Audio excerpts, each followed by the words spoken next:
Hello, I'm Phil Svitek, 360 Creative Coach. And in this episode, I want to talk about something that's been on my mind for a number of reasons, and that is how to affect meaningful change. More specifically, how do you change someone in your life? Is it even possible?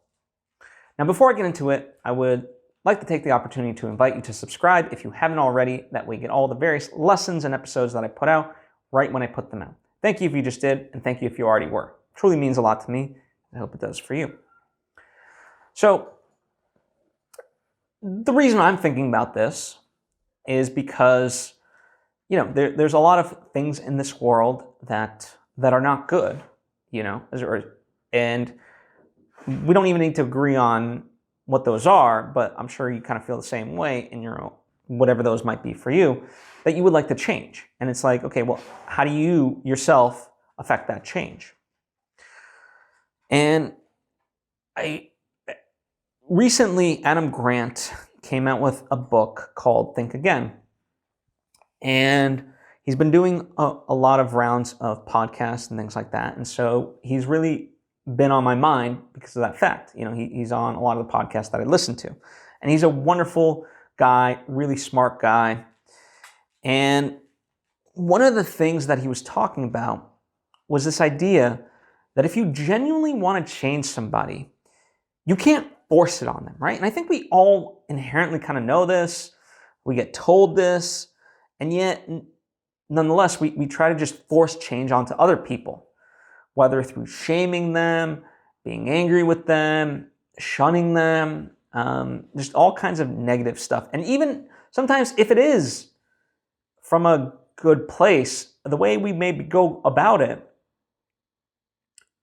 can come off rude and aggressive and so forth. Like, let's say, you get someone a book and you're like, hey, you should really read this. And it's like, they didn't ask for that, right?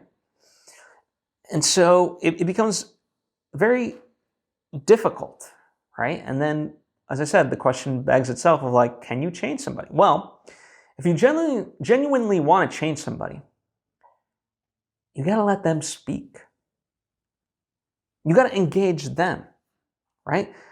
It's that age-old thing. They have to be willing to change. Part of how they can be willing to change is they need to see why they should change. And so, ask somebody like, hey, how did you come to learn this or become this or think this? And then engage with them of like, well, what are the pros and cons of thinking that way? Just curious. Ask them questions. It's a very Socratic type of method. And I think the reason why people don't do it is because A, they would rather be the ones speaking themselves and then it becomes didactic. And two, this method obviously is far more time and effort intensive, right? Than just kind of saying like, hey, you need to stop doing this, blah, blah, blah, and keep it moving. But ultimately, who's that benefit? It doesn't benefit anybody. And so we really need to kind of, if we really deep down in our hearts want to see somebody change for the better, we have to put in that time and we have to engage with them and really ask them questions and let them speak, and help guide them rather than tell them, ask them questions. Let them have the epiphanies for themselves. That doesn't mean you can't say, here and there, but there's oftentimes, nowadays, like if someone calls me and they're working through something, sometimes I might let them speak for 45 minutes, not interrupting them. And like, I know in some of those, they might have a moment of silence, like they want me to say something, but I'll kind of just let them go ahead and continue on. I'll let it just be a moment of awkward silence and then they'll continue on.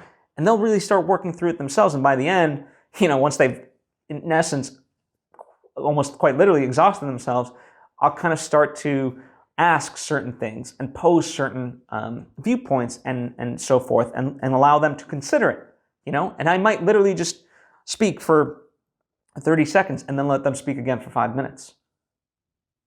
And then they have these epiphanies. And that's what creates meaningful change. And not always. Listen, sometimes they have the epiphanies and they don't act on them. And then we have to have the same conversation the next week and the next week and the next week. But, if I really want to help the person, I don't give up on them. Neither should you. Again, it's time and effort. And you don't have to do it. Nothing says you have to allow them that time. You don't owe anyone anything, ultimately. But if you do, as you say, want to enact change in their life, then that's the level sometimes it takes. So, and if you're willing to do that, I applaud you. It's not easy. But it can help. It'll help you, and it can definitely help them. That's what I have for you today. I hope you take it to heart and use it wisely, use it responsibly. Thank you, and I hope to see you next time.